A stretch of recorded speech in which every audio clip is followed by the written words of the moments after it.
following Jesus into other cultures is an exciting thing to do. And the primary requirement that we want to just talk about this morning is matters of the heart. There are other things that we're going to get to. There's skills in developing in ministry. There's cultural knowledge. There's practices of Christian development. But primarily, we want to go with our hearts that are that have been transformed by the Lord. And when it comes to this kind of work, there's two specific areas of heart work that I want to focus on that I think are foundational to everything that the Lord wants to do in us and through us. And those are humility and surrender. And so we're going to begin just with this session talking about what it means to walk before the Lord in a humble way as we serve Him, and then to just surrender all that we have to Him. I'd like to begin by reading in Philippians chapter 2, verses 3 through 4. It says, "Do nothing out of selfish ambition or vain conceit, but in humility consider others better than yourselves. Each of you should look out not only for your own interest, but to the interest of others." Andrew Murray says that humility is the mother of all virtues because none of the others are even possible unless we begin with humility. I cannot manufacture love or kindness or gentleness, generosity in my own heart. And so I have to develop humility to know that I need Jesus in order to get to any of the other things that I want. So humility is basically having a good understanding of knowing how much I'm desperate for God. And to be honest, when we go into a new culture, humility should not be an issue because the reality is that we're going in like a 3-year-old. You don't know anything. You don't have any clue. The skills and the things that you're used to relying on in America are of little value to you. So humility actually should be a natural response to us when we leave our comfort and we go into a new place. If I were to ask you when you land in the country that you're going to go to the store and buy milk and eggs, even that simple thing might cause anxiety in you because you don't know how to do it. If I were to ask you to go to the bank and get some money, or to drive this car down the road and fill it up with gas, any of those simple things that I'm sure that most of you have a fairly decent level of competency with here in America. But once you go to another nation, you'll find that those things become very difficult. And so humility begins with knowing our limitations and knowing that we are in need of Jesus and we're in need of other people. And when we touch down in that nation where we're called to serve, we have a wonderful opportunity to express and to live out that need for other people. A number of years ago, my family and I lived in Uganda, and we would host mission teams. And I can remember one team that we had, there was this one person on the team, and everything that we suggested or wanted to do as far as ministry or even just a day off or practical things, he had another idea. And to get him to do our thing, he would have to grumble and complain and just know that his way would be better and wish that we would just listen to him. And after a couple of weeks of intense frustration trying to work with him, something began to become very familiar to me, and I started to remember my own first missions trip. And my first missions trip was in 1989, and one of my best friends was the team leader.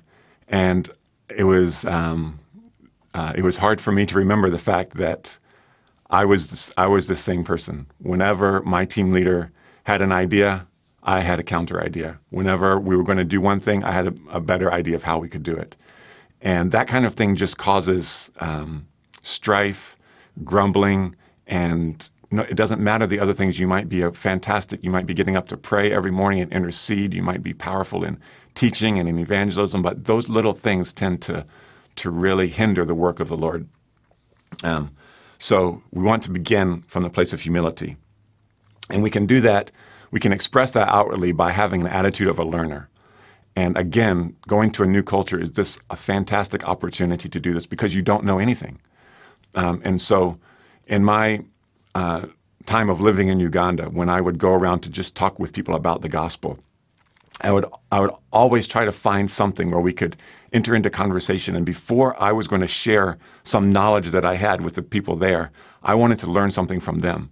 And so I got lessons on all kinds of things, from the different types of banana trees that there are, to how to weave a mat, to how to put together a grass roof, to even how to brew an alcoholic beverage using bananas.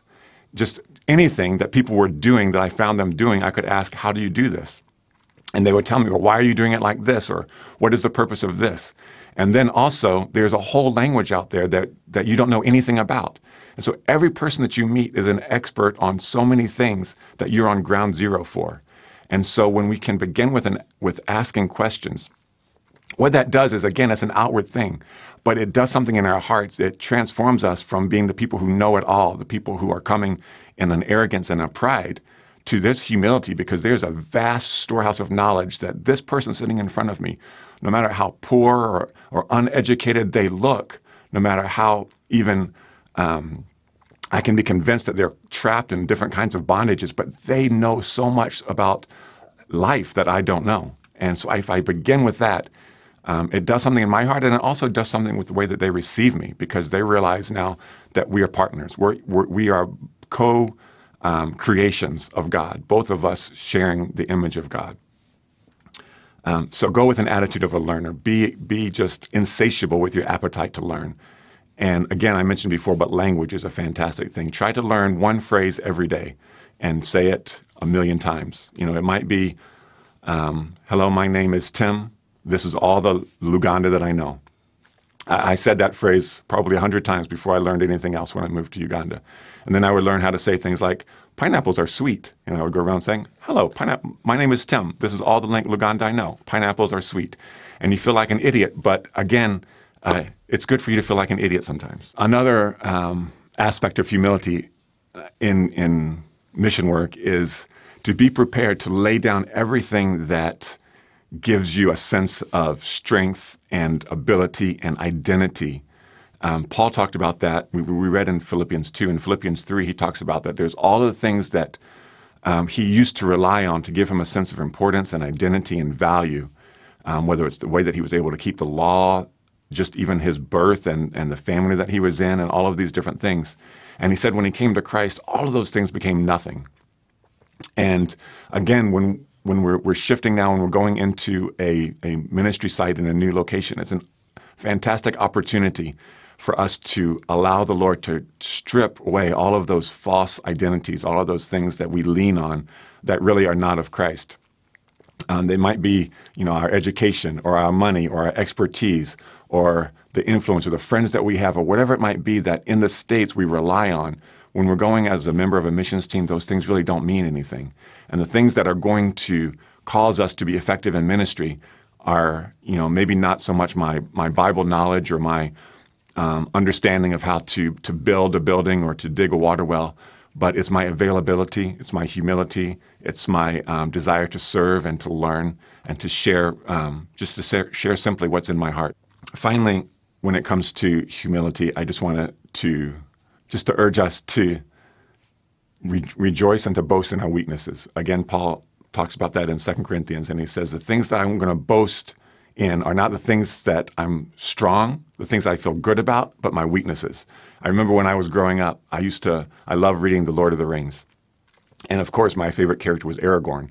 And I would go out into the woods and I'd have my sword and slaughter all the orcs and be the hero. But as I grew up, I remember one day, a very specific day as an adult, and the realization came to me, and it wasn't necessarily a pleasant one, that I'm actually have a lot more to identify with Frodo than I do with Aragorn.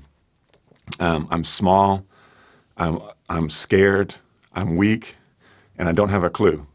And I'm like, Gandalf, Mordor, which way is it, left or right? I don't know anything.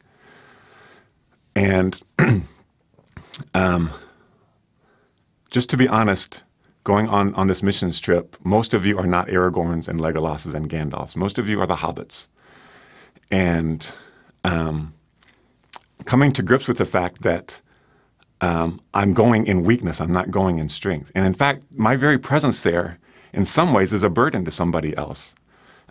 They have to kind of clean up some messes, and they have to do things to work around me because of my limitations in this culture and in this language and in this place. I can't go somewhere without a translator maybe. I need lots of things.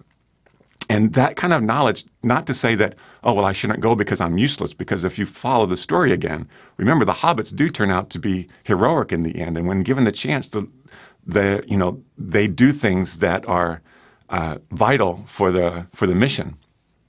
But we have to kind of be in touch with our own inner Pippin and understand that it's not our strength sometimes, but it's our weaknesses. And in fact, it's those very weaknesses that when we kind of grasp them and boast in them can be the things that help us. On one of the other mission trips that we hosted, there was a young man who began the trip as someone that I was having a hard time getting along with again.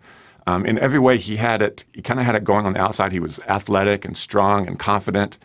But I was having a hard time getting along with him, and he wasn't sensitive to cultural things. And we took a trip kind of to a remote area in a village, and something kind of started happening to him, and he became very fearful. And as the day went on and progressed, he became more and more fearful. And things would happen to kind of stir that up. There was someone in the village who was mentally disturbed, who was kind of coming around and causing trouble and other things. And it gets to the point where he hears drums in the distance, and he's saying, "Oh, they're communicating, and they're going to come and attack us. They're going to kill us, and they're going to eat us." And all of these very irrational thoughts. And eventually, he starts to have a panic attack, and he's hyperventilating. My little daughter was 10 years old, and she was like, "Daddy, is Joseph going to die?" He was just huddled in his room in a corner, completely immobilized and in terror. And we sat with him the whole night, he and his team and I. And the next morning we were able to get him back out of the village and get him back to a place that felt more safe for him and secure. And for the remainder of the trip, they were in the country for another 3 or 4 weeks after that experience. But everything had changed. And we became close friends. And even his team that had been having issues with him, everything was broken down because he was at his lowest. His weakness came out. And having experienced that weakness, at first, of course, he felt shame and he was embarrassed and all of these things. But then when he was accepted, the bond that grew together between that team, and even this guy was able to develop amazing relationships with some of the Ugandans.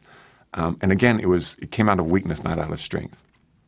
So when we walk in humility, we find that doors open for us in relationship, doors open for us in how the Lord can minister through us. And the second area that I want to talk about is surrender. And it says in Luke chapter 9, "Whoever wants to be my disciple must deny themselves and take up their cross daily and follow me. For whosoever wants to save his life will lose it, but whoever loses his life for me will save it." And on this mission trip, we have an opportunity to deny yourself in many different ways. You deny your ambitions, your visions, your plans, your methods, your expectations. In fact, a fantastic team exercise would be to sit down before you go and everyone have an opportunity to share some of your expectations for this trip, whether it's personal, whether it's something that you want God to do in your heart, or how you want to be used, or how you want to minister. And then together to pray and just offer those things up to the Lord and say, "Lord, I'm not going on the trip because of these expectations, but I lay them down. You, Jesus, are Lord, and you have your way." The ways of doing things, our ambitions and our plans. The story that hopefully you read before watching this talks about these two men, Pastor Bill and Joe, and they had their agenda and their plan, and the whole mission was about their plan and what they wanted to accomplish. And when we go in with that kind of attitude, as we'll see as we read the story along, it causes all kinds of friction and problems. But when we, in our heart, from the beginning, and then each day there'll be opportunities to do this, just to lay down my hopes and ambitions about what this trip is going to mean. Then again, that's something that the Lord is doing in my heart, and it's also something that just enhances the ministry and enhances our team relationships. In another team that we had, there was a guy on the team with just from a place of such a good heart, he got the idea that he wanted to buy a cow for a certain pastor. And he pulled another one of my friends, my Ugandan friends, aside and said, "I want to buy this cow." And he kind of talked and said, "About how much do you think it might cost?" The problem was they were leaving the nation in the next day, and so he had to have it now. He had to have it by the next morning. And so he told my friend about it, and he was like, "Okay, I'll try to help you." My friend went away and tried to arrange everything. And he wasn't able to get it for the price that was needed. He wasn't able to get exactly what this guy wanted. And so he came back and told him, I'm sorry, here's your money back. And the guy just exploded on them. He had this rage came out of him because he just knew that this thing had been put in his heart and that he was supposed to make it happen. And now my friend, who was actually a very humble, soft-spoken person, had spent hours trying to work this out for him, and it didn't happen. And he just exploded in rage because he didn't get his way, basically. And the thing that he wanted to happen didn't happen. So we need to surrender those things, even the ministries, even the things that come from our heart. And we even need to be careful with the, God told me to do this, those kinds of things, because when we can express that in a way that is filled with a little bit of an arrogance that says this has to happen and there's no arguing, or we can express it in a way of, I really feel that the Lord might be putting this on my heart to do, and maybe go to team leaders or go to national contacts and say, what do you think about this? And get a little bit of wisdom, always with the attitude of humility and surrender. Another thing that's very important for us to surrender going on a missions trip, and I used to think this was obvious until I became involved with some mission teams, is to lay down our desire and need for comfort and security. Now, BWO is doing everything to make sure that the trip is safe, to make sure that no one is going to be in danger, or that comfort or discomfort is somewhat limited. However, you're going to Africa, or you're going to Costa Rica, or you're going somewhere, you're going to a developing nation, and things are different. They're not the same. And the levels of comfort are different. It's hot there. Maybe there's no air conditioning. Maybe the beds are lumpy. Maybe the toilet is a hole in the ground sometimes. There are bugs. There are rodents. When people travel, they often deal with diarrhea or other types of sickness. There are discomfort in travel. People get pressed together. You're sweating. There's smells. There's all kinds of things that are uncomfortable. And when we go and we start comparing things, well, back in America, we do it like this, or we can't put another person in this car, or I got to sleep on that, or oh my gosh, look at the bugs. We just need to surrender all of that and say, you know what? I don't have to be comfortable for this 2 weeks. I don't have to be physically comfortable. I don't even have to be emotionally comfortable. Maybe in America we have personal space, or we have privacy that we're not going to be able to have on the trip. And so we just surrender those things. We surrender the things that we do to get comfort. Maybe we have comfort foods or comfort drinks. I just need my peppermint latte or something like that to soothe my soul. And those things might not be available where you're going. And so I just want to urge you. The trip will be better for you. It'll be better for everybody around you if you surrender those things in advance. Surrender every expectation of comfort, and even security to some degree. Not that, again, it's an unsafe venture, but there's no guarantees. And you get on the roads and people are driving crazy. And again, I mentioned that people get sick, and things happen like that. So, but this is for the gospel, and so we're laying that down and we're surrendering. The final thing is just to surrender control. You are not in control. You might even be a team leader, but you're not in control. And if you can release yourself from that burden of having to be in control, you will find an amazing freedom on this trip.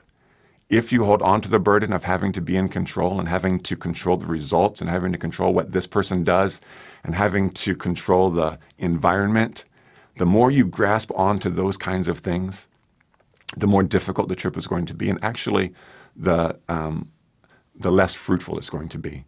But if you can release yourself from the burden of control, again, going back to the Philippians chapter 2, he said, don't look out only to your interest, but look to the interest of others. If you don't have to get your own way, if you can just escape from the tyranny of having to get your own way and kind of go with the flow, surrender that control, that one thing in itself will just do so much to boost your effectiveness as a missionary on the field, and also just boost your peace of mind and where your soul is. In conclusion, I would like us to spend a little bit of time in prayer. First of all, asking the Lord to identify maybe areas in our hearts that there's some pride or arrogance at work, and allow Him to work humility in us. And then to intentionally surrender and lay down before Him whatever we might be holding on to, whether issues of control, of expectations, of our methods, of our dreams and plans and schemes, and just surrender those to the Lord. Offer them up to Him, knowing that we're going to have to do it again and again and again. But it's good, I think, for us to spend some time now, just in prayer and responding to the Lord in that. Thank you.